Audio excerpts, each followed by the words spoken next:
8 shot, one man killed in mass shooting and crash in Baltimore suburb of Towson, police say Baltimore.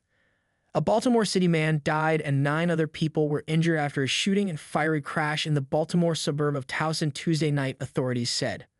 Law enforcement responded around 7:15 p.m. to the 8500 block of Lux Raven Boulevard after receiving multiple calls reporting shots were fired and a car was on fire, Baltimore County Police Chief Robert McCullough said in a news briefing.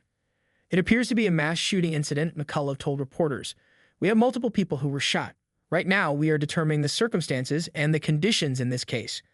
Police respond to shooting scene. The first arriving officer found a vehicle on its side in flames near a funeral home, McCullough said. Several gunshot victims were found in the area. There appears to be some type of incident that led to the vehicle crashing and catching fire, McCullough said. Investigators are looking into the circumstances leading up to that. During a Wednesday news conference, Chief McCullough said a person found near the vehicle was pronounced dead.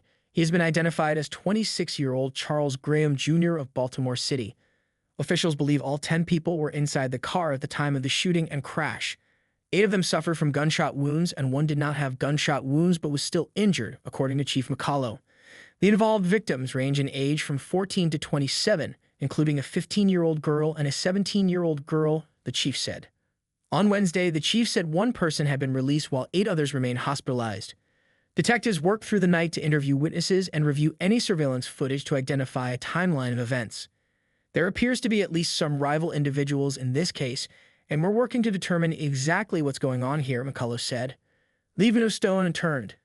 At this time, investigators believe this was an isolated and targeted incident, with no further threat to the community, he added. No suspects have been arrested, and there was no word on a possible motive. We will leave no stone unturned, and we will dedicate every resource to this, McCullough said. We don't generally see incidents like this in our community in Baltimore County. I assure you as your police chief that we will put all resources toward trying to clear this case. The Bureau of Alcohol, Tobacco, Firearms, and Explosives was at the scene assisting police, as was the Baltimore County Fire Department. On Wednesday, Chief McCullough said Maryland State Police will provide additional patrols around the area as the search for a suspect continues. The chief also said investigators will look into any serious crimes that have occurred in the past near the area. This is an incident that is shocking, particularly for those of us in Baltimore County, said Baltimore County Executive Johnny Olszewski. These types of incidents are unheard of here, so it really shocks the conscience.